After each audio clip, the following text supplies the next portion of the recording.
What is up, guys? Welcome back to Fish the Moment live stream.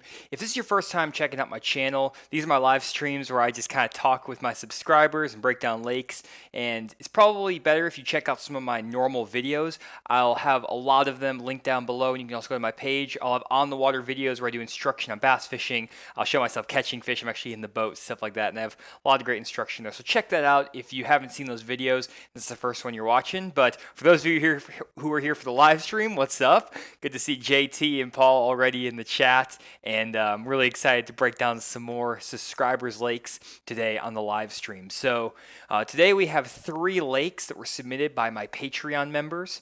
We have Greers Ferry Lake, Mark Twain Lake, and Cedar Creek Lake. And I have the schedule up over here. I do that wrong every time, guys. Over here, we have the stream schedule so you know when I'm looking at all these lakes. And if you want to follow along with me today, guys, you can always go to the Navionics web app, and I have the right here. I have the URL, and you can go to the Navionics web app, follow along on the contour line maps I'm going to be showing, or just on Google Earth. So hope you guys are able to follow along and find some good spots. I'm already getting a ton of people streaming in here. Let's see here. We got Mark, Clinton, Bass Fishing Network, what's up? Matthew Peace. We have Cole, what's up, Cole? Tons of people. Everyone's already streaming in. 38 people already in the first minute. That's awesome. Richard, Hyunjin, what's up? How's it going? Robert, all these guys are in. So, Mike, what's going on? Clifford, evening. Bass, your buddy Jerry, how's it going? So anyways, guys, well, I'm just basically going to start getting warmed up here, get my legs underneath me talking while some people stream in. And one thing I want to ask you guys in the comments is what you thought of my most recent video about using Google Earth to find those hidden spots on the grass flats. If you haven't checked out the video, go check it out. Let me know what you think of that video. I'm going to be changing up my video style just a little bit going forward. I want to do some different stuff that I think it's going to be really good for the channel, and so definitely be commenting on my new videos. It's going to be a little bit different from what I'm normally doing. I'm not going to change up talking about spots, areas, electronic stuff like that. I'm just going to change the format up a little bit to make it a little more fresh and new. So be commenting on my new videos so you can follow along. So without further ado, we got 50 people already on, and I want to, what's up, Realistic Fishing, Dallas, how's it going? Thanks for saying the video is good. And going to jump right in now to our first lake, which is Greers Ferry Lake. So here's Greers Ferry Lake. Again, this is the Navionics web app, and Greers Ferry is a lake that I fished a lot. I fished a lot of tournaments out there. I've won several tournaments on Greers Ferry Lake, and it's always fun to break down lakes where I know where the fish are because I know I'm giving you guys some really good tips on them. So Greers Ferry Lake is a really cool lake in central Arkansas. It has a really clear end, which is this bottom part down here, and then it has a lot dirtier end, which is the top part of the lake. And basically what happens on Greers Ferry is the bottom end of the lake, where you see here, has a lot of smallmouth bass and some largemouth, and the top end of the lake is mainly largemouth with some spotted bass. And whenever I'm fishing a lake that has all 3 species, spotted bass, largemouth, and smallmouth, I like to try to target the largemouth predominantly in tournaments because the largemouth are normally going to be bigger fish and they'll weigh more. But sometimes in the fall, the smallmouth can bite really well, and in the springtime. So this time of year, actually, normally I would target largemouth pretty much year round, but in the late fall and in the early spring, like February, March, I actually target smallmouth on Greers Ferry. And normally it takes only 11 to 12 pounds to win a tournament out here. It's really low weight to win out here, and it's really tough lake. It used to be a lot better, but it's, again, only taking 10 pounds to win team tournaments out here with some of the best sticks in the area. So I want to talk to you guys about some of the areas I fish in the fall and in the early winter, starting out with Cove Creek. So this right here is Cove Creek. This is a smallmouth area of the lake. It's basically just a big open bay. There's some contour lines changes in here, but nothing crazy. And basically what I like to do in the late fall, so like November through December and into the early winter, so late fall, early winter, is I like to get on the banks and I like to throw a crankbait and I like to throw a jig and I'll throw a jerkbait, especially on these deep clear lakes. for whatever reason in that late fall, the fish just go straight to the bank. They'll start feeding up on crawdads. They'll start feeding up on shad. And Greers Ferry is interesting because, again, it all looks kind of the same. You can't really see too many contour line changes or anything that's different. And so any small change in contour lines makes a huge difference out here. So one of my favorite spots to start out is actually this big dam or dike that's on the lake. It's a big road. I'll show you guys on Google Earth here in a minute what it looks like. And the reason why I really like it is if you look, the contour lines are super close together here, meaning it's a super steep drop. And there's giant chunk rock on this dam. And people don't like to fish dams or these big riprap walls. For whatever reason, people just ignore them. But in the fall and in the early spring, they can be so good. And really what I found is the best part of these walls are the areas right where they transition from this super steep water and the lines start to spread out. So you have this transition from really deep water to shallower water. And there's actually like a little cut in with the flat right here, and it happens on the other side. And I'll always catch fish here in the fall and in the spring, good ones too. Like I've caught 3 and 4 pound smallmouth off this rock wall. And what I do is I catch them in this first 50 to 100 feet on this end of the dam, and then the first 50 to 100 feet on this end of the dam. Maybe even go down like 30, 40 yards. But once you kind of get past this little notch or this little point that sticks out here, it's kind of in line, you can see that. There's a little bit of like a point that sticks out. Once I get past this, I normally never get any bites. And so I'll fish this part of the wall, and this part, you can see that point sticks out again and kind of comes out here and then points across right here, and it's just money. Fishing a crankbait down there. Let me switch over to Google Earth real quick to show you what this looks like real quick. Let me pull up Google Earth. Here we go.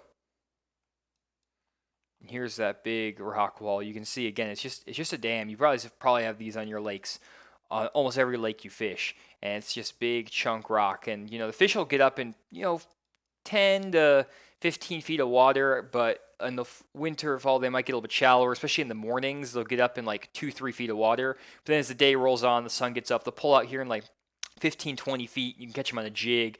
In the morning, I catch them on a storm wigglewort, KVD 1.5 flat, crankbait, stuff like that. And this works on Greers Ferry Lake.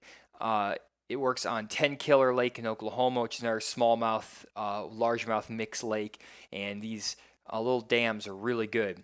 Another spot I really like is actually this transition point right here. And if you look, there's a little point that sticks out, and it's really flat up on top. And you can see the lake is actually drawn down. And if you look down this little point, you can see there's a really nice rocky ridge that runs way off the bank here. And there's, kind of some rock, but it's pretty featureless down this bank. And what I found is that this little point, if you check it out on Navionics, we'll go back over here. Like I was saying, there's not that much in the terms of contour lines on this lake. If you go over here and you look at this little point, all the contour lines are really spread out. So they're spread out pretty wide. But then right around this point where that little rocky ridge is, all the contour lines group up. And it's just subtle. They're spread out maybe, a half an inch apart, and they get, maybe down to a quarter inch. And then here they're right on top of each other. And that transition from that little bit flatter bank to that steeper bank is what you're looking for in the fall. You want to find those transition areas from shallower water to a little bit deeper water, and these fish will pull up on this little point. You can catch them cranking a little bit offshore on that little rocky ridge, and people they overlook this because if you look down this bank, it's all pretty much identical. You can't really pick out any spot that looks good till you get down here, which we'll talk about in a second, but it's pretty much all the same deal. And so this little point right here where the contour lines are close, and then this little part of the bank here where the contour lines start getting close together, those are the two sweet spots. And it's pretty easy to see if you zoom out. It's like almost pitch black here and pitch black here. Then the lines are way spread out everywhere else. And that spot and this spot are always good producers. With a jig, I'll throw a tube down there, cranking, all that stuff. So really good area to fish. Another area that I like to fish out here on Greers when I'm not trying to go up on the bank. Normally the bank deal in the fall, like let's say mid-November through December 15th, something like that, you can catch them really well just coming up here early in the morning, throwing a square bill, fishing that wigglewort, stuff like that. But once it gets a little bit later in the day and that sun gets up, these fish will start pulling away from these types of spots. And for whatever reason, they just don't stay there all day. And they'll start pulling out on some of these offshore spots. And a couple of spots I find they're really good this time of year are this little swing right here. If you look at it, it's a really big flat out to the right, and then the contour lines make almost like a backwards L or a little J. And it gets really tight. If you zoom out, you can see that contour line gets really dark. And there's a nice little J, and it's in 43 feet of water, which seems super deep. But on a smallmouth lake, it's not that deep in the fall. You can catch them on a jigging spoon or throwing a swim bait down there. Another good little spot is if you look here, you have these nice long points that stick out. Here's a little bit of a hump. And these fish will get on the very ends of these points in 30, 35 feet of water. Again, they'll suspend sometimes. Sometimes they'll get straight on the bottom. And you can catch them shaky heading, drop shotting, stuff like that. And so another little area over here that's good is if you look, there's a little area where this point kind of sticks out from the bank, and there's a flat spot, a little high spot right here. So it's all the contour lines pretty much go in a straight line, and then all of a sudden it points out into a little point right here. And that little high spot, there's no contour lines, and that means there's hard bottom down there, and you could catch them right off this little point, throwing a shaky head, stuff like that. So another good little area. And really what I did to find all these spots, guys, is I came in here one day and I was like, okay, I caught like 1 or 2 fish here at one point, and then I'm like, okay, I'm just going to spend my whole day in this area. And it's not that big of an area, honestly. Like, if you wanted to fish down this bank, it wouldn't take you more than 2 hours to just crank this whole bank with a crankbait. It's not that big of an area. But what I did is I cranked down this whole bank. I found out that this spot was good. I found out that this little point right here was good. And then I exhausted all the fish shallow, and I'm like, okay, well, what do I do now? Well, then if they're not on the bank, they have to be somewhere out here in the middle. And I just look for all these areas where the contour lines are really close together. You can see there's a sharp drop here. There's a really sharp drop off this little hump. And using a sharp drop right here. All these places hold fish at different times of the fall. And normally I'll only find them on like 1 or 2 of these spots every time I go out there, because these smallmouth are really migratory. They follow the bait, and they'll move around this whole area and like move really fast. So it's not like every time I go here I catch a fish off this little point, or every time I go here I catch them off this little channel swing off this flat. It just kind of depends on what's happening on the day. So I'll just graph around, drive around in my boat looking for fish, looking for bait. Then once I find them, I'll fish them. And I think that's one thing that people really mess up on Greers Ferry, why they don't catch fish consistently or catch more than 8 or 9 pounds, is because the fish will change so much, and when you get to a tournament day, the fish will be completely different. They'll move and they'll change areas, and you'll never find them. And so normally my go-to in a tournament is I come and I crank down this little stretch, and I crank down the ends of these walls first thing in the morning. And I normally get a keeper or two doing that. And then I'll move out here and I'll go to some of these spots. Like if you look over here, there's a nice island out here in the middle, and sometimes there's a couple brush piles right out here, and you can see those contour lines are really tight together. And I sometimes find some fish on these brush piles off this tip of this island. Sometimes I'll find some like off these little points, like way out here. You can see there's a little like ditch that kind of cuts into the bank and cuts back out, and there's a nice point right here. So that's a little ditch, and I'll find some fish. There's some big boulders on the end of this, and I just literally just graph. And it's not like they're always out here. Here's a nice little hump out here. There's a couple humps that sometimes a smallmouth get on, and here's a nice little point they sometimes get on. Really obvious looking stuff, but again, I just cover water. I fish 15, 20 spots and just graph over them. And if I don't see fish, I don't make a cast. But when I see the fish offshore, I'll just fish them. And so that's kind of how I tackle the bottom end of Greers Ferry Lake. And then the other part of the lake I really like is this top part, and I kind of stick to this little area of the lake right up in here. And let me switch back over to Google Earth, because it's a lot easier to explain what I'm doing here. Google Earth. So coming back up here, you can see when we go back down to some of this area, there's also some really good stuff down here, guys. If you wanted to fish a little more of this like chunk rock, there's a good chunk rock bank. I've caught like some fish here and off this boat ramp, but nothing like wild, just like little guys. But when we go back up the lake, this is the Narrows. This is Devil's Den launch ramp, if you guys are familiar with the lake, or maybe it's right here. And some of the spots that I really like are down on this part of the lake. It gets a little bit dirtier, and there's a lot more largemouth. And what I'll do is I'll actually find the steepest banks down this area.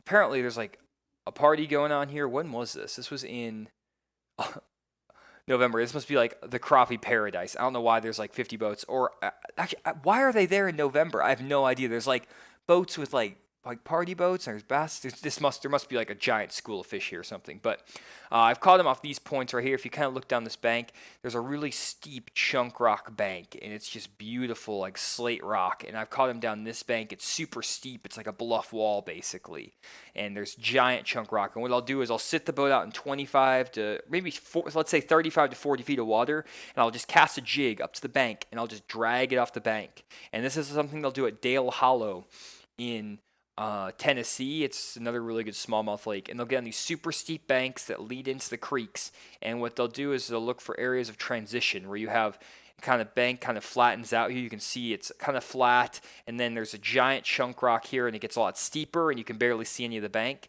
They'll get on these rock transitions. It goes from steep chunk rock bank to flatter gravel bank, and then you can even move further back into these creeks, and you can find more transition areas. So like right in here, it's really obvious. There's a big slate chunk rock bank here, and it tapers off into a flatter bank. And that's just the kind of stuff you're going to fish.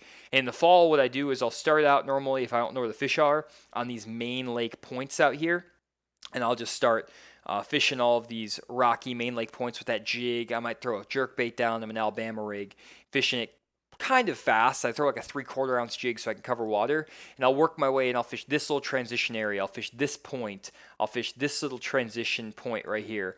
I'll move back into the creek, and I'll be like, okay, let me fish. Here's a little transition bank right here. It goes flatter to steeper. I'll fish this thing, and then I'll fish this. And normally I'll start finding fish in one part of this creek. So I'll either find them in the mouth of the creek, maybe in late October, early November. I'll find them halfway back in the creek, like right in here, maybe in mid-November, and then late November, early December, I'll find them way back in the back of these creeks.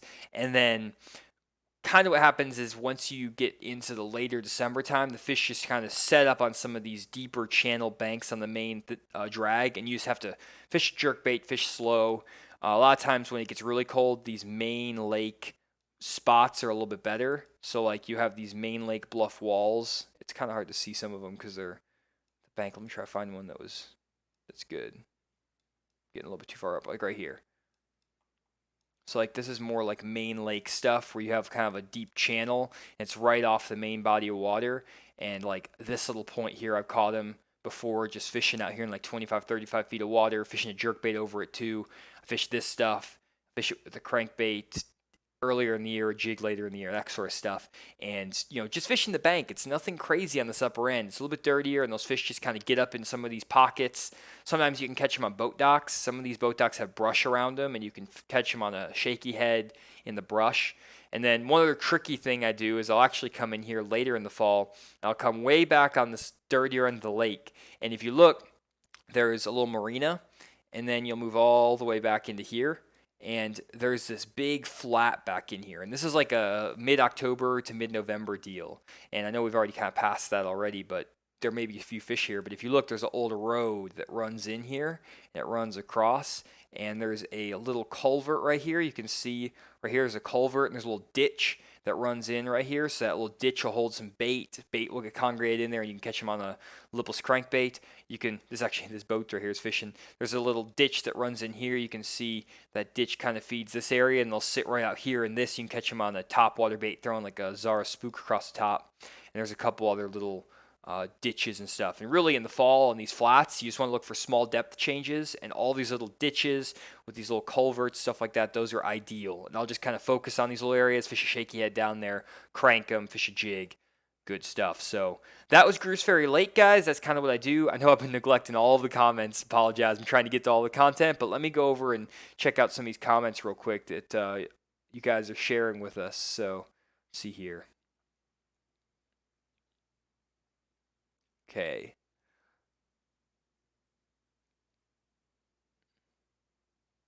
See here. Kung, I don't know how to pronounce your name, but you say can't stay long. Kyung Nyung. He said some Christmas shopping with the wife. Just wanted to say absolutely love your content. Very knowledgeable. Appreciate that. Ninja the Noob says glad I finally caught the live stream. What's up, man? Let's see here. Clinton Snipe says got a Friday night tournament on 10 killer. hop on the boat with me. I wish I could, man. I'm going to be gone visiting family for Thanksgiving. Are you changing the music too? Is the music a problem? I guess I can if you want me to. I just kind of use the same music all over again just because I don't know if it made that much of a difference. But if you want me to change the music, just give me some suggestions, like what you want. I just kind of went with some like normal, I don't know. I don't really know what kind of music it is. I just thought it sounded not too annoying in the background. Um, Clint saying using Navionics and Google Earth, it's a great tool. How's it going? Realistic, I got myself trying to scroll up on your map. It's pretty funny. Um, see here. Mark McCain says, first time seeing it live. Happy Thanksgiving. How's it going, man? Smallies on Bluff Walls is a great year round, in my opinion. JT dropping the good tips as always. Appreciate that, man. Looking out for your funny comments too. Keegan, what's your favorite part of the lake on Washita to fish in the fall? I like the I like the Iron Forks area, which is in the very northwest corner, or I fish along Blakely because that's where I fish year round. I just love Blakely. I also like to fish in back of Crystal Springs. It's a good area to go. Um, see here. What will the bass look like on the graph in 30 to 40 feet of deep water realistic fishing? Check out my video that's how to catch suspended bass in the fall. You'll see a video where I actually have graph images. I think you may have actually commented on that one, realistic. So go check out that video again. You'll see an image of what they look like on the graph out super deep. If they're suspended off the bottom, you'll be able to see them really easily. If not, they'll almost look like little rocks down there. And instead of using the down scan, try to use the 2D sonar because sometimes you can see a little bit like an arch that's separated from the bottom just a tiny bit. It's a little bit easier sometimes to see them on the 2D than on the down scan when you're looking at them when they're on the bottom that deep. Let's see here.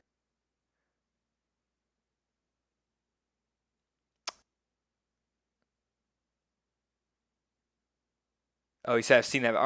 You're already ahead of me, JT. I already seen that video. Uh, the big orange green arch. So I'm just curious. I don't think they're bass. Sometimes they might just be like really big carp stuff like that, but sometimes they are bass. Again, like I was saying, they hug the bottom. So use that 2D instead of the down scan. What jig color for clear water to dirty water? Colors for jigs. I normally throw a watermelon or watermelon candy, something like that, in clear water. Or I'll throw a green pumpkin. I throw a green pumpkin like 80% of the time when I'm fishing a jig like offshore. And if I'm fishing in like super clear water, jig clear water, like 5 foot of visibility or more, I'll fish that watermelon or watermelon candy. And then if I'm fishing like 2 foot of visibility or less, I throw a black and blue jig up shallow. And then if I'm fishing offshore, I'll fish a green pumpkin jig in the dirty water all the way up till it's like 6 inches of visibility. And then at that point, I'm not going to fish offshore anyways because it's just so dirty. Or I'm like throwing a big crankbait. That's the only thing I think I can get him bit on in that super dirty water offshore. See here. How dare you not answer 200 questions? Great job multitasking, Kilmer. And thanks, man. I appreciate that. Um, okay, so never pay attention to the music. That's what Clifford says. Okay, that's good to know. Um, so Daniel said Johnny doesn't answer. Black and blue is always a great pick. Dirty water, good call there. So okay, so that's all the questions. I got through them all. Richard Petsoff says, John, I tell all my friends you're the best. Wish you could figure out how to get on and use Google Earth like you. It's a game changer. Definitely really cool. What's the best way to get an answer to a question if I'm watching these offline later? Sometimes it's kind of hard, guys, to answer all of the questions on comments and everything. Since I'm still working full time, trying to get Patreon breakdowns down and post videos, all that stuff. So I apologize if I'm not getting to your comments as well as I should. One thing you could do is if you want to join the Patreon page, I know that's like a paywall. I don't want to try to do that, but I will answer all my messages on Patreon. And if you have questions or whatever, join Patreon, $5 tier, shoot me a private message there, and I will answer on there. That's just the only way it's to make sure I get it. I know you guys have to pay me to do that. I hate to do that. It's just with my time right now, I'm very limited on all that. So, and then Joe Wells says, when will there be more $20 Patreons available? They will be probably opening up some more in December, I'm pretty sure. And then going forward, I'm going to keep opening up more and more as bandwidth allows. But right now, again, working full time, so it's hard to balance that with a girlfriend and with trying to get the videos out, all that. So try my best, but I will see what I can do there to open up a few more at least next month. So again, thank you guys for all the support and for being considerate of that. And then JT says, don't forget to send that gift package. I won't forget, JT. I'm going to send them all once I get all my Patreon. I have some like 5 or 6 coming from my Patreon page that I'm giving away. So I'm just going to send them all at once. So I'm definitely getting that to you. Okay, got to get to the next lake. I'm running a little bit behind already. Actually, I'm doing okay. But let me run to Mark Twain Lake next, which is in Missouri. So let me switch over to that.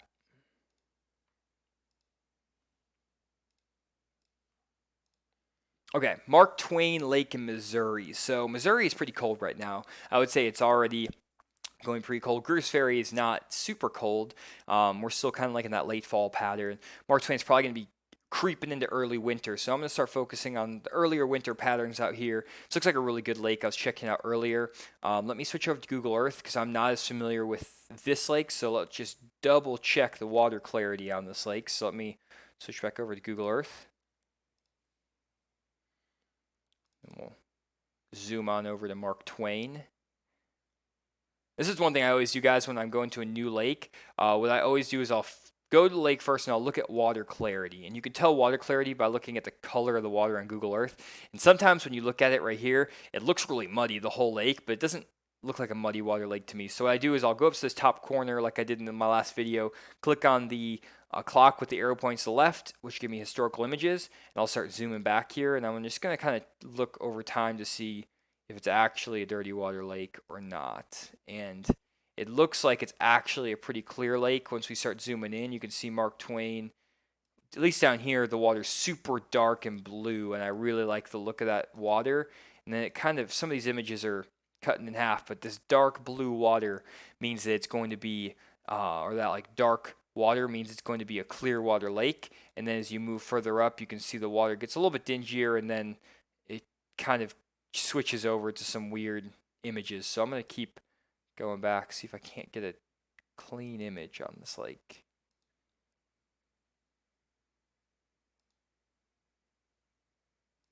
Well, looks like I'm not getting one. I do like this image though, because the lake is drawn down. But basically, it looks like the bottom end of the lake is clear, and then the top end of the lake is a little bit dirtier. And so this is a classic lake that you're going to find like all over Missouri, all over central Arkansas. And when you get into the late winter period, guys, or the early winter period, I mean, the early winter, like end of November, mid-December, stuff like that, I always find myself having the best success not in the clearest water in the lake. Like this down by the dam looks pretty clear, maybe 3 to 4 feet of visibility. And I don't have as much success in the dirty water way up these creeks and up these rivers. It looks like it's a lot dirtier water up here. I have my best success on the mid-lake section of any lake that has clear water. So if your lake has clear water at 3 to 5 to 7 feet visibility, I try to stay away from the super clear water and I stay away from the super muddy water. I like to find where that clean water and the dirty water mix and where you get that 2 to 3 foot of visibility. It's the perfect mix because when you get a cold front in the winter, the water's clear enough where those fish can pull off the bank and you can find some fish off the bank a little bit offshore. And in the dirty water, that cold front sometimes will just shut it down and they don't have anywhere to go because they like to stay on the bank in the dirtier water. And then in the clear water, those fish just have so much room to go. They can suspend over 50 feet of water, all kinds of crazy stuff. Bruce, thank you so much for a $20 super chat. This is great that you do this. Really appreciate that, man. Helps, again, support the channel, helps keep me doing what I'm doing. And so the middle part of this lake is where I would target because it has a good mix of like dirty enough water where you can get a reaction strike when it's windy, when it's cloudy. You can go to the bank, fish a crankbait, spinnerbait. But then when it's slick, calm, post front, super cold, you can pull off the bank, fish a little bit deeper, and still get those bites. So the Google Earth images aren't the best on this lake, so I'm going to switch back over to Navionics because I think I'll be able to find some good stuff on here anyways. And so here is Mark Twain and Google Earth. So like I said, I'm not going to focus too much on the top end of this lake where it's super clear or the river section of the lake. I'm going to stick in this mid-lake area, which looks the best to me. And first thing I'm going to look for whenever I'm fishing in the fall is I want to find this main creek channel.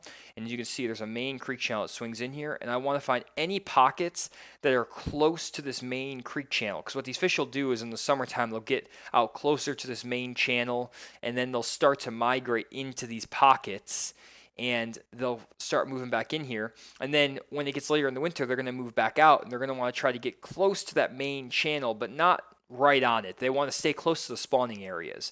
And so you'll want to find banks that, maybe are a third of the way back in the creek or closer to the main lake, but not like out on the main lake. You want to look for areas inside the creeks just a little bit, but maybe near the mouth of the creeks.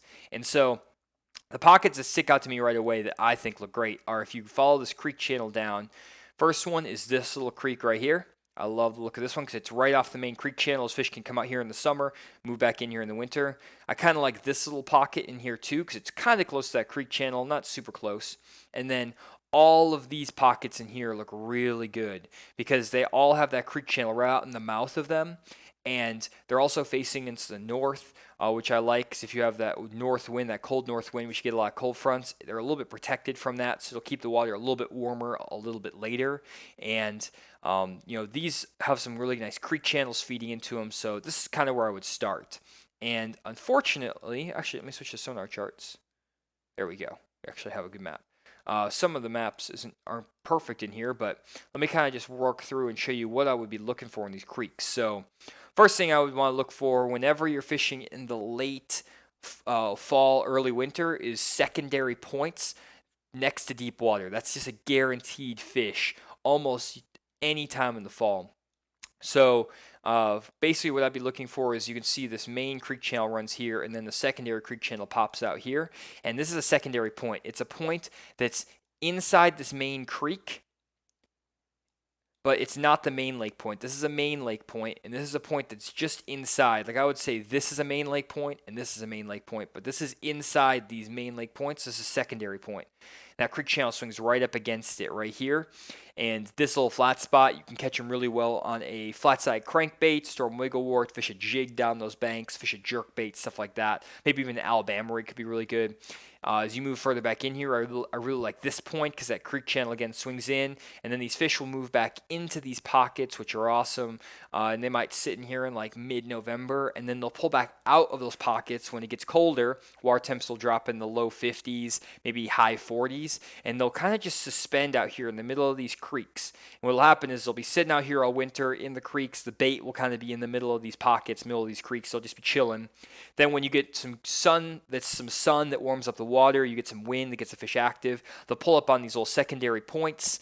They'll pull up on maybe in the middle of these pockets first thing in the morning to feed on shad, stuff like that. And like this point right here just looks dynamite for late fall, early winter, even through the winter because it's steep, kind of on both sides, leading into a spawning pocket about halfway back in the creek. It's not way back in the creek. This stuff is better, and like these type of banks are good in like mid-November, late November, and then once you get into like mid-fall or like mid-December, later December, you want to find points halfway back in the pocket next to deep water. Next up, I would keep moving up here, and I'm like, okay, let me find the next creek that's kind of close to a creek channel right here. So I would move in here, and what are some areas I like? Well, first up, I really like this right here. This is a dynamite spot on any lake in like Missouri or Arkansas, especially this time of year. What'll happen is if you look, the creek channel swings in here, and there's a bump out from the bank, and it comes out a lot further than you expect. And the creek channel is right here, 25 feet of water, and it up on top is maybe 8 to 9 feet of water. What'll happen is these shad will start migrating into the creek. The bass will follow them, and then they'll just kind of set up on this high spot because the wind will blow plankton and stuff, and the shad will move up on top of these high spots in 8 to 10 feet of water. And then you could catch them on here on a jerkbait, on the Alabama rig, all kinds of stuff. And then they'll pull back out into the middle of the creek when you have a cold front, when you have like nasty conditions, and they'll kind of just suspend out here. And it makes them a little bit hard to catch, but this is like a really solid feeding area. And what you guys might be wondering, okay, well, what happens if they come into this pocket and they come up on this feeding area, and I know I catch them here, but then there's a cold front and it knocks the fish back out into the middle of the channel. What do I do to catch him? Well, the best thing to do there is instead of trying to force feed these fish on these high spots, here's another one. If you look here, it's kind of a nice little point that drops off it. There's a creek channel on both sides, a little high spot. Instead of focusing on these type of high spots, focus on banks that are really close to the creek channel. So if we look at this point right here, you can see that the creek channel is really close to this point and really close to this point, and the contour lines get really close together. And what this point is great for is that the fish, when it's great conditions, they can pull up right on the bank and feed and chew. But then when it gets a little bit colder, or there's a cold front or post front conditions, they'll pull off the bank, but it's a lot easier to get to deep water, and so they might just chill right on that break from like the the bank to the creek channel. So instead of sitting up in 2 feet of water when they're feeding, they'll be backed off into 8 or 9, 10, 12 feet of water, but they won't be all the way back in the creek channel. And so you can catch these fish on a biffle bug, fishing a deep jerk bait, maybe fishing a jig down at 12, 13, 14 feet of water off these little secondary points right here. And again, they're really close to the creek channel, so it gives those fish that comfort, but some point throughout the day, they'll move off and they'll start biting on these little points. Another little bank that looks good here for that is, look, if you look right here, it's kind of a bluffier little bank. There's a little point right here. That creek channel swings right in. If we go back over to Google Earth really quick, let me switch back over to this. Here's that pocket we're talking about right here. And here's that point. The lake is kind of really drawn down in this image. Let me pull it back up. So if you look right here, you have a little bit like of that point. You have that little point that sticks out here in the middle of the lake. Actually, this is the point right here. You can't really even see it. There's actually a bunch of standing timber and stuff out here. And so those fish will kind of get in those trees and standing timber when they're feeding. And then they'll pull out here in the middle of the channel, and you can't catch them as well. But all of these points right here, if you look, they're not as far away. Like, there's not as much bank exposed right here. They're a little bit tighter to the bank. That means that creek channel is swinging closer, and they'll pull up here right in these trees to feed. But then all they have to do is pull off like right here to get away from that cold weather. They'll just kind of pull right up next to the channel. The channel swings right up against this bank, and they'll still sit right here, and you can still catch them fishing a jig or something like that. They're not going to be all the way out in the middle of the channel. They're going to be hugging tight to that bank. And another good bank, if you come up here again, if you look, this bank is really steep because it's close to the channel. Right here, it's way spread out. The bank comes, or the rocks and stuff come way off the bank, and so you can tell that bank's a little bit flatter. That's a really flat bank. And you come in here, and it's a little bit steeper. And so they don't have to move as far to get to deep water, and you can catch them a little bit easier. They kind of don't move around as much on these steep banks in the fall. So this bank looks really good for a jig, especially with all that standing timber. One thing about standing timber lakes, guys, is it's really intimidating to fish all the timber and around the timber. But what I do, like on Lake Washita or on Lake DeGray in Arkansas, places there's a lot of standing timber, I literally just ignore it. I just don't bother with it. I just look at the contour lines on the bank, and then the trees are just kind of there. They kind of help the fish suspend. It gives them a little bit of cover to sit in. Also makes it hard to fish jerkbaits, crankbaits. But just kind of ignore the standing timber and just focus on the contour of the bottom. That's going to help you catch a lot more fish. And again, good things to always look for, like this is a nice little rocky bank right here, so that's a good spot in the winter because those rocks will warm up faster.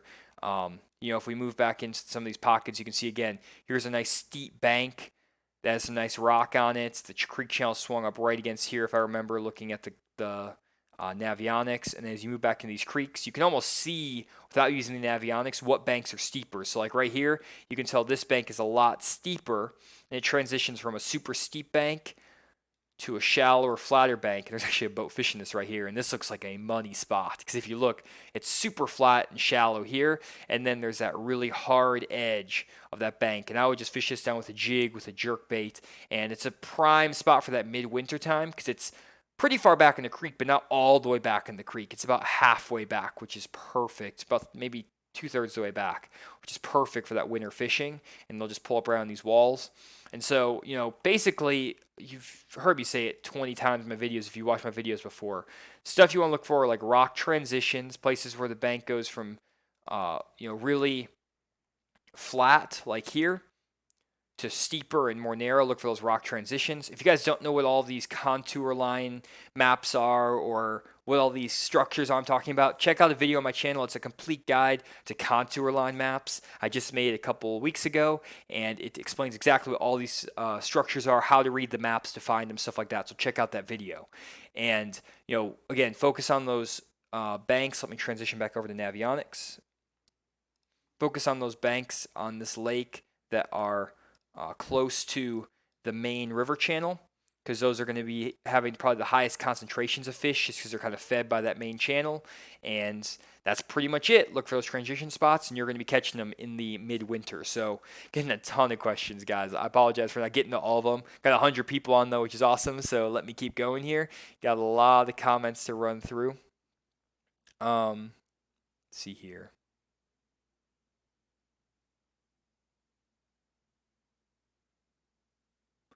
Bruce says, good with that. That's great. How do we get the questions answered? So, Bruce, just again, shoot me a Patreon message. JT, going hard in the comments as always. Richard Fanning says, top water this time of year. That's actually interesting. So, in one of the Bassmaster shows I used to watch in 1994, 1997, one of those years, 1998. 1997, 1994, 1998, one of those years. I was born in 1995 or 1994, like the end of 1994. And so it's hard for me to remember all these tournaments that were happening when I was like 2 years old. But there was a Grand Lake tournament in the late 90s, mid 90s, and it was in December. And there was guys, this is Grand Lake in Oklahoma, so it's pretty cold there. Right now, it's, right now in this area, I live right by Grand Lake. It's like, 30 degrees at night, 20 degrees at night, 40 degrees in the afternoon, maybe 50. And there was a guy who won a Bassmaster Tour event on Grand Lake throwing a buzzbait in mid-December when the water temperatures were 55 degrees. And so those bass will eat a buzzbait up in super shallow water, even when it's 55-degree water temps. And guys were catching them in the Bassmaster Classic this last year on Lake, was it Lake Hartwell, I think, was the one that Jordan Lee won. Jacob Wheeler was catching fish on a buzzbait in 57-degree water. And so they'll bite that buzzbait in 50-degree water. When it drops below that, when it gets into like the low 50s, they stop biting it. But they'll bite topwater all the way up to like the 50-degree mark. And even in the spring sometimes, I'll catch schooling bass on Lake Washita in 52, 53-degree water on a topwater.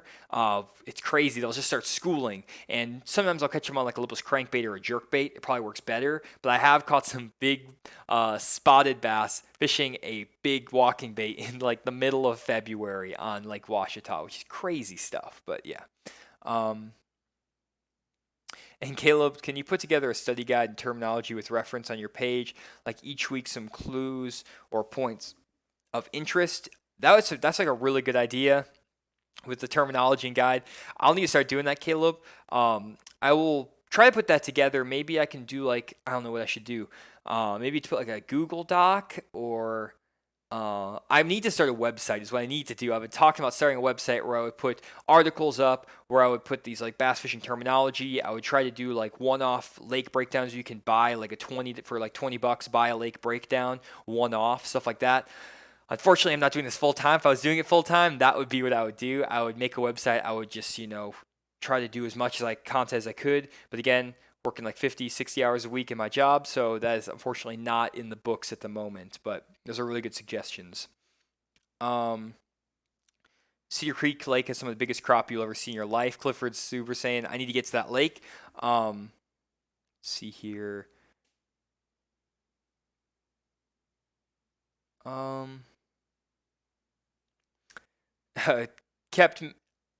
Kept Manful said, how did you obtain all this knowledge? I've literally read every single Bassmaster magazine since 1991, watched every Bassmaster television show since 1987, every FLW tour show since 2000. I've read every article on Where to Fish, every article on Bass Fan. And I just fished a lot. I fished over 150 tournaments in my life. And I've taken all the knowledge that I've absorbed and applied it on the lakes. And so now I can go back to all of this, days of like, oh, Grand Lake from this, or like Lake Okeechobee in Florida, they were catching them on shell beds in 2007 in an FLW tour event. Like random stuff that I just have in my mind, and I try it on the lake, and then it works, and I can just apply it all over. But it's all knowing it and then applying it and just trying new things, and that's kind of how I built up the knowledge. And I'm just a big bass fishing nerd, is all it is. Let's see here, Johnny, what's the best drop shot bait? Best drop shot bait is to throw a jig and don't bring fairy wands in the boat. But if I had to choose a drop shot bait, I'd probably go with the striking half shell. I kind of like that because it imitates a shad and sometimes it imitates a worm. But I literally don't have any spinning rods in my boat at the moment. I haven't in like, well, I brought one spinning rod in my boat to Beaver Lake a couple weeks ago. I caught 4 fish this big that were like 6 inches long, and I put all the spinning rods back in the house and went back to catching big fish on bait casters. Dream Shot or the new half shell. JT's already got me, man. That's hilarious. Thoughts on Lowrance versus Hummingbird? I like Hummingbird because it's a little bit cheaper. They're a little bit more affordable, but they're still really good products. I used the Hummingbird 998 for a long time as my main graph, and that thing is 7-8 years old, and it still works super well. I had a 798 without side imaging or down imaging, and that's how I learned how to find fish offshore. You don't need something fancy to find offshore bass. It helps, but you don't need it. And then now I'm using the Hummingbird Onyx, and the Onyx is super nice. You've seen all the images in my videos, super clear images. The Megate imaging is great too. And just the Lowrance, you can get really good images, and like I would say Lowrance's image quality is better, but you're going to pay like $4,000 for a graph rather than like $2,000, which $2,000 is still so expensive. And I bought my Onyx when it was like 5 years old, and so I bought it for like $1,400 or something like that. Somewhere I found a really good deal wherever, but that's still so expensive for a graph. And you can get by with just fishing a Hummingbird 998, 898 from 10 years ago, 8 years ago. They still work. The side imaging is still good enough to find fish, so that's why I like them. And then yeah, that's about it. So I need to get to the last lake here, guys. So the last lake I need to jump to is Cedar Creek Lake in Texas. So here's Cedar Creek Lake, just for reference. Here's Dallas, so like it's really close. There's a bunch of awesome lakes around this area. I know there's like Joe Pool, like Palestine. They have let's see here, what else is around here? Louisville, which is like really tough, but it's good. Eagle Mountain, I've heard, is good. Joe Pool, I know, is really good. There's a lot of lakes in this area. Man, there's so many good lakes around Dallas. Ray Roberts, I know, is like not bad. Texoma, I know, isn't bad. You guys are spoiled around this area in Texas, but Cedar Creek Lake is the one we are looking at today. I don't know if I've looked at this lake before. I feel like I have, but maybe they just all look the same in this area. I don't know. But I got a request. This request, actually, let me pull this up. I should probably have this up already. I apologize. Let me open this up really quick. Just give me 2 seconds.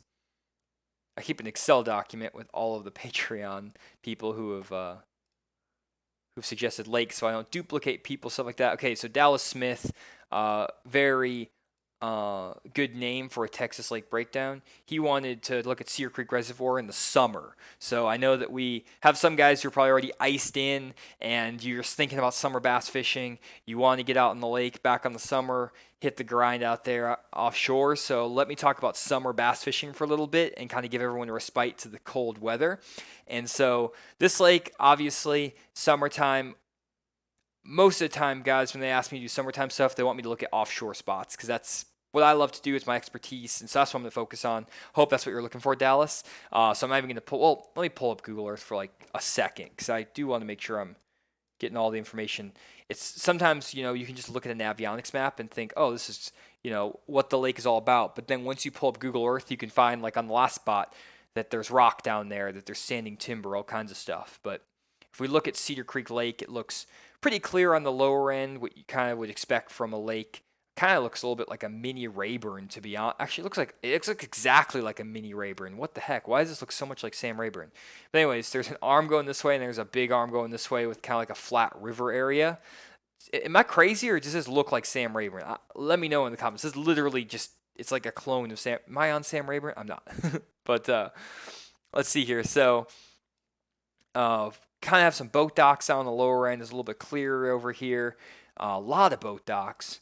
We got some bridges, and then we have kind of like a dirtier water part of the lake that comes up here. Kind of looks like Lake Conroe a little bit too, and then it gets super muddy up on the top end. So kind of what I would look for on a lake like this, guys, is you have this deep, clear part of the lake. And in Texas, those fish will get out to 25, 30 feet of water in the summer. You can catch them on a 10XE crankbait, fishing a big flutter spoon, fishing a 10-inch worm, stuff like that, football jig. And then if you move up a little bit further up the lake to where that dirty water starts to come in, you'll have that mix, again, of that clear water and the dirty water. Maybe you have a foot to 3 foot of visibility. That's when you can start catching them on a striking 6XD, again, a big worm, a flutter spoon, but they'll be in like 15 to 20 feet of water. And then as you move further up, they might be in like 10 foot of water where it gets really muddy. And so if we keep that in mind, we switch back over to Navionics, we can say, okay, let's look for some spots on this part of the lake that are in 20 to 25, maybe 30 feet of water on the lower end and see what we got. So again, summertime bass fishing, guys. If you're fishing in the summer, again, get your mind switched to summer. I know it's winter, I know it's cold, but this was the request, so I will honor it. And what you want to look for is you want to look for creek channels. So this is a creek channel that swings in right here, and all you're going to look for is every place where that creek channel swings in close to a flatter area. And so in this case, if you look, there's a big flat here. And if we zoom in way out, you can see it's like 20 foot of water all through this area, big, huge flat. And what you want to do is you want to find where a creek channel swings in close to this flat. So here's a creek channel right here. You can see on the map, it's those little dotted lines. And it comes up right to this point. And if you look here, it's about 25 feet of water, perfect depth for what we're looking for. And then we go to this little spot right here. And it is a nice flat spot, which looks awesome. It's right by that creek channel, and that's probably going to have some brush. Someone's going to plant brush on that probably somewhere. We go through here. James B., how's it going, man? I saw your Facebook message. I don't know. I'm sorry for not getting back to all my Facebook messages. I have a ton I have to get to. Work has been wild lately, and plus all kinds of stuff is going on with preparations for holidays. So I apologize for not getting to Facebook. But James, if you go to the Patreon page, it's in the bottom. Am I doing this right? Yes, it's over there in the bottom right corner. It's www.patreon.com/fishthemoment. You can go there and join the page. The link's right there. Check it out, and you can join the page. Hopefully, we'll have more $20 and $50 tier subscriptions to do one-on-one lake breakdowns, stuff like that. So I will get some of those up, hopefully more, and then I'll also make sure I get back to my Facebook messages. I apologize again. So let's see here. So if we go back to the lake here, let's find some more areas on this lake. So in the summertime, let's say you say summer. So summer kind of breaks up into a lot of different ways too, guys. So you have early summer, midsummer, late summer. What happens is that these fish are going to spawn in these pockets. And I consider early summer like May 28th and on, May 20th and on, especially in Texas, it gets really hot in the summer. And so maybe even like mid-May could be early summer. What these fish are going to do is they're going to want to look for areas that are on the mouths of all these pockets. And so what you want to look for is like areas that are close to a creek channel, but are in the mouth of a pocket. So like this area right here, you have a nice little high spot, and they might be sitting right off here in that 12, 13 foot range because they're just moving out of these pockets from spawning, and they want to get on some offshore structure. Maybe this little point right here could be really good because it's close to the creek channel. Just graph over that point, look for brush or rocks, stuff like that. And they'll just sit out here and they'll feed up from like mid-May through like the first weekend of June, maybe through June 7th. Another spots that could be good. Again, you have a nice little point right here next to a creek channel, another little point that sticks out here. That could be really good. Just basically go to the mouth of literally any pocket and just look for places. Like here's a little point that sticks out. You have a nice little point right here that kind of sticks out. Just look for places in the mouth of these pockets and try to find them. This is a nice little drop right here, like that. And then once you find those fish in the early summer, what they'll do is they'll start working their way out of these pockets and get near the main river channel. So they're not going to be as much on the mouths of these pockets. They might come out to like this hump out here that's in 22 feet of water. And I might be sitting up on top of this hump. There's like a little steeper sides to the hump right here, and they might be sitting right up here when it gets to be like mid-June to late June. And once you get into like late June into July, those fish really start relating to creek channels, and they're going to just want to be as close to a creek channel as possible, and they could be out in the very middle of the lake. And so you'll have a spot like this where it's a big flat, and then the creek channel swings in right here, and then it kind of comes right up against this little point, and that's a great looking spot. If we move up the lake a little bit, let's find a couple more spots. Here's one that looks really good. 25 feet of water right here. There's a bunch of marks on the spot, so it must be good. But you got a little creek channel that runs in here, a nice little point. Again, really obvious stuff. Summer fishing, guys, is not hard. People kind of think it's, this crazy time where it's hard to catch them. Really, the big thing is you have to spend a lot of time behind your graph, graphing around, looking at all these spots. And if you want more details on how to find good offshore summer spots, check out my video on offshore ledge fishing. It's a complete guide to offshore ledge fishing. Also, just check out some other summer videos I've done. And again, here's a nice little creek channel, swings in here, and swings right up against this little hump. And again, the trick is just graphing as many spots that you can find all the places where that creek channel runs up against some shallower water, 20, 25 feet of water. And then as you move up the lake and the water gets dirtier, like this part of the lake, maybe start looking in 15 to 20. So like, you're coming through here. Okay, let's find a spot that comes up closer to 15 to 20 foot of water. Come in here. Let's see if I find anything off the right away. I'm looking, doing this on the fly, guys. So sometimes it's hard to find. I'm saying it's easy, but here we go. So like, here's a nice little spot. It's like 15 foot of water, nice little high spot off the bank, and it's further up the lake. I like that a lot. Stuff like that. But basically, it's pretty straightforward. Just look for places where that creek channel swings up to shallower water, and then just graph. You just have to keep graphing. Stay on your graph, look for fish, look for bait, and just fish as many spots as you can. Because what happens is that there's fish all over all these spots in the late May, early June time. They're wanting to feed up. They'll be on the points of all of these little pockets, closer to these creek channels. You can just find them on almost every offshore spot you fish. Super easy to catch.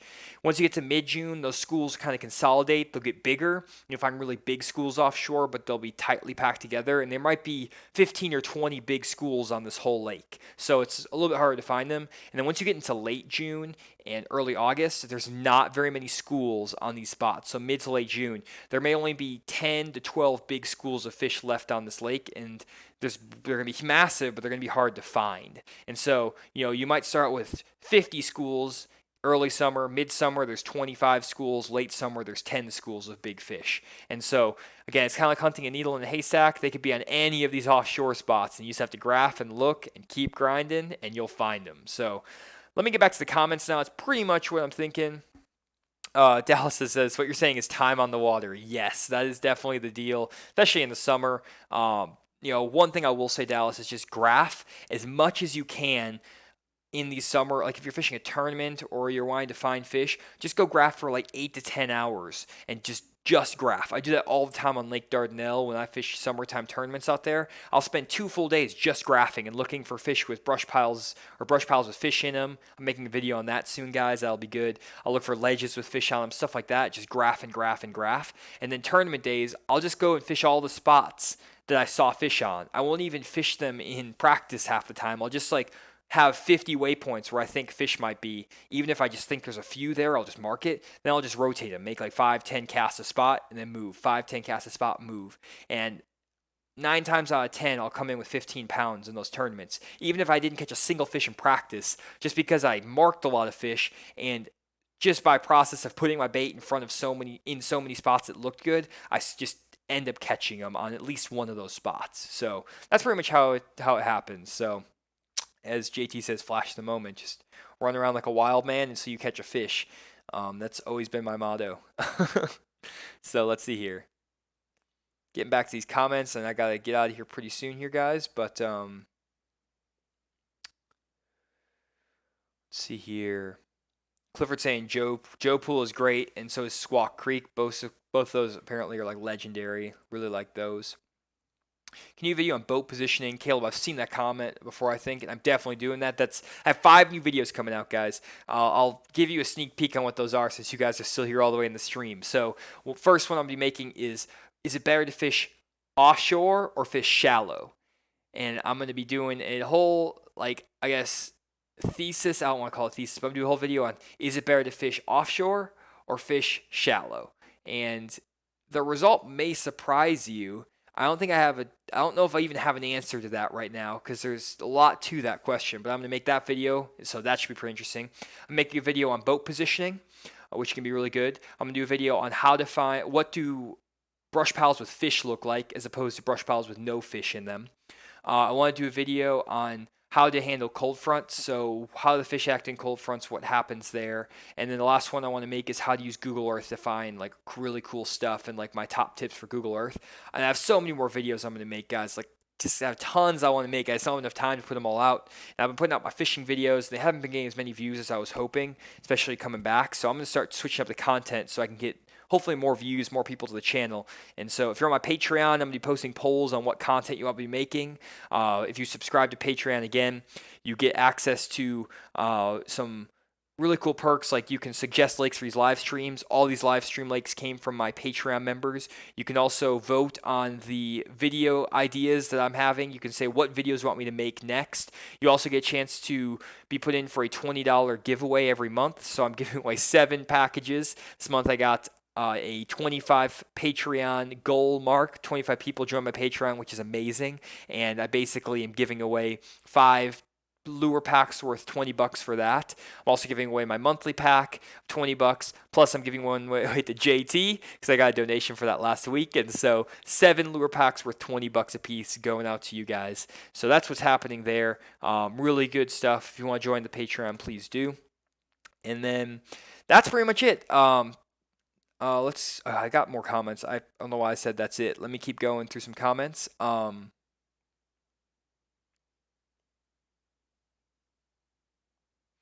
See here.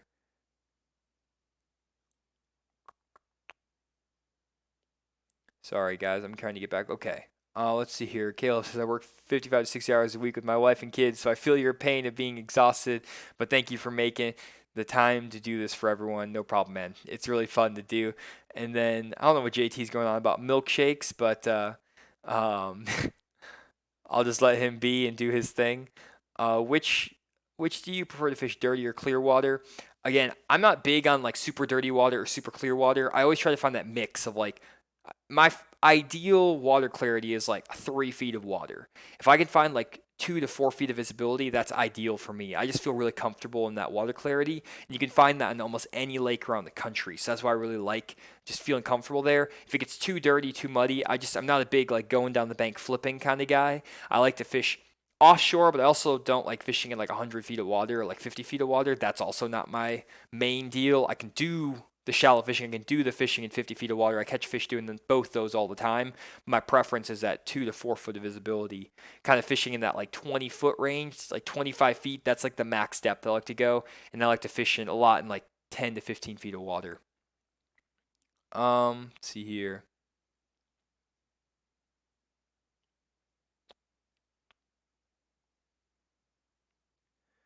Am I going to do a guide trip on Washita, Jonathan Miller? I actually have a goal on my Patreon page. If I hit 50 Patreon members, I'm at 26 right now. If I hit 50, I'm going to start doing guided fishing trips. And so once I get that much support, I realize I just need to just start going all in, doing guided fishing trips. I'm going to try to start up a website. I have some other goals I'm going to put up there, but I want to try to start up a website. Once I get more support, it becomes more,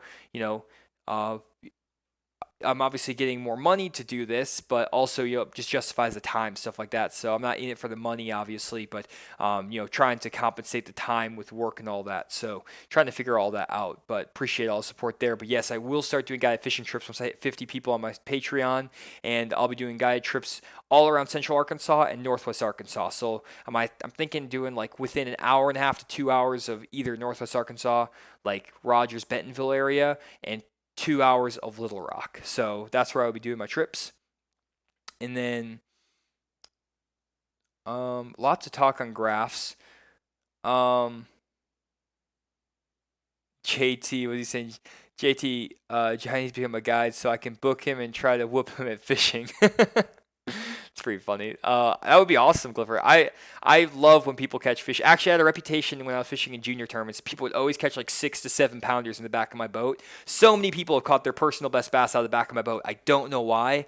Maybe it's because I fished too fast or something. I don't know. I always caught really good fish. Like I would catch a good limit, but like for whatever reason, I would catch a limit, and then the person behind me would catch like an 8 pounder. I don't know why. It always happened. All the kids that fished behind me would always catch like a 5 to 7 pounder, like almost every tournament. It was wild. It happened like 6 tournaments in a row one year. So, anyways, see here. Shallow or deep, both. That's what JT said. Yeah. Thanks for answering all the questions and the awesome info. Happy Thanksgiving. Thanks, David. And then James B. Hall says Patreon page. Patreon page, again, James, that is over in the corner over here, bottom right corner. It says http://www.patreon.com/fishthemoment. Subscription page where you can go and support the channel. Jesus Garcia says, quit your job. Wish I could, man.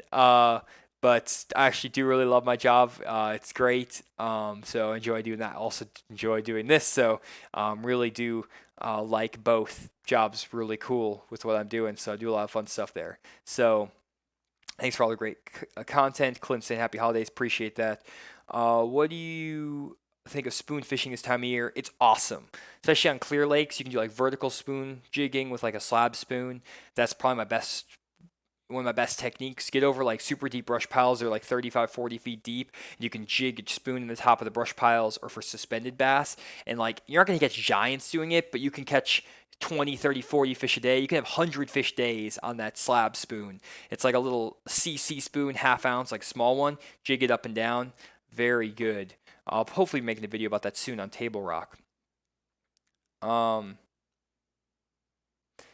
See here, Clifford said he'll drive from Arlington, Texas to book a trip with me. 10 pounder for me. We might have to go to some of the lakes that have 10 pounders, but honestly, I wouldn't be shocked if it happened.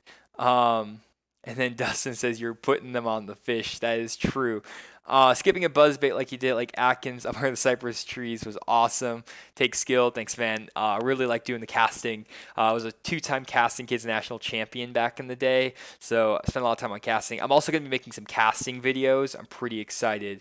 Then Steve K says, what do you do for a living? What I do is I actually manage all of the media measurement for a large retailer, and basically all their TV commercials, digital commercials, stuff like that. I'll measure the audience, who the audience is, like what were the factors that drove more reach across customers. We figure out what sales lift there were from all the ads. So basically, taking what I do here is kind of like the media, the YouTube digital marketing, stuff like that, but I do that for a living, and I do all like the data behind it. So obviously, as a data nerd with all the data for fishing, all the stuff you see here, it fits with my interests really well. But yeah, that's what I do, and I'm a client manager there. So have you ever fished at West Point Lake? I have not, but I've seen tournaments out there. Steve Kennedy won one out there fishing a swim bait. I remember that tournament. It looks like an awesome lake.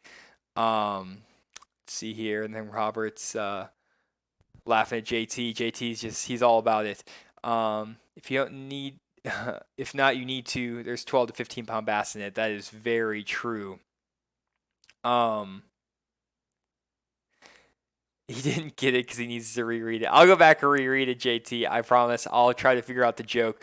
It's hard to get humor with while talking live to 74 people. So, anyways, thanks again, guys. Looks like I'm at the end of the comments. Question. Oh, one more. When you're looking at a contour line map, how much time do you spend on nice points or humps without a main creek channel or secondary near it? What happens a lot of times, Matthew, is if I'm fishing on a lake and I'm fishing an area and I check all the spots that have nice creek channels by them, stuff like that, and I don't find any fish, I'll start moving to the other humps, the other points. Most of the time, there's going to be a lot of good-looking stuff with the creek channels, and those are the high percentage spots. But a lot of times those get fished. Those are like the community holes. And so if you're fishing and you see all these guys on top of all the most obvious looking stuff, the best looking stuff, sometimes those fish will kind of pull off of those areas and go to the little subtler humps, the subtler points, stuff without creek channels by them, just because of the fishing pressure. And so you can sometimes find some good fish there. So start on the obvious looking stuff because, 70% of the time that's where I catch my fish is off community holes, even though, sometimes people fish it 5-6 times a day. If you hit with the right timing, you can still catch big fish off of them. And then it's always good to have, like in a tournament, if it's a big tournament, have like 1 or 2 sneaky holes, like those subtle little spots that are off the beaten path. But again, it just takes time on the water, and just if I know there's fish in an area, I'll check all those subtle spots. So Cliff says, hold on 1 second. He's saying happy birthday. What's up, Cliff? Let me know. I'll wait for you. What's your Alabama rig setup? Shutterbug. 2 things. I'll either throw a 7'6" heavy action rod with 20-pound Berkeley big game clear monofilament line. And so 7'6". I'll throw like a 5-to-1 gear ratio reel, so I reel it slower. And I'll throw that when I'm fishing like the Flash Mob Junior, the small stuff like that. Cliff, thank you for the $20 super chat. Really appreciate that. I'm glad I waited for that, but appreciate that as always. You're always big supporter. Bruce, all these guys are been here from the beginning. Super appreciative of all of that. But anyways, so for the Alabama rig, again, if it's throwing like the Flash Mob Junior, and if I'm throwing like 1/8 ounce jig heads, 5 swim baits, 1/8 ounce jig heads, and I'll put like a 1/4 ounce in the middle, I'll throw just a 7'6" heavy action. And then if I'm going any heavier, if I'm going to a bigger Alabama rig, or if I'm trying to fish like 1/4 ounce heads, get the bait deeper, fishing bigger swim baits, if I'm fishing like 5-inch swim baits, I'll go to a 7-foot, 11-inch heavy action rod, big flipping stick, and I'll go to 25-pound Berkeley big game mono. Steve K says, on heated lakes, how much difference does pattern change to a lake that's not heated? I don't spend a lot of time on power plant lakes, actually, and since there's not tournaments out there, I haven't studied them that much, but there's one that's really close to me that I'm going to start fishing. I've got a ton of requests for those, so I'm going to start going to that. That one apparently you have to get there at like 3 in the morning to find a parking spot out there, because it's like one of the guys in my old fishing club, the University of Arkansas, like a college team, went out there on a weekday last week and caught 36 pounds for 5 fish out there. So it's like loaded. But then the weekends, apparently the fish just like shut off because there's 100 boats on like this tiny lake, and there's just boats everywhere. So I'm gonna try to head out there and see what happens. And then Jesus says, man, you literally break it down with the nuts and bolts. Amazing. Best water temp for an A-rig. Anytime it drops below 60 degrees is a good time for an A-rig. If it's 60 degrees or below, just start chunking it. And then blades or no blades, I'll fish the blades 90% of the time. And then if it's really, the only time I don't throw blades is if I'm fishing a Alabama rig up shallow. So sometimes I'll fish Alabama rigs up in like shallow grass or even lily pad stems, like in 2 to 3 feet of water. And I've caught some giant bags, like 20, 25-pound bags fishing an Alabama rig in 3 feet of water on really dirty water lakes, and I won't throw wires there.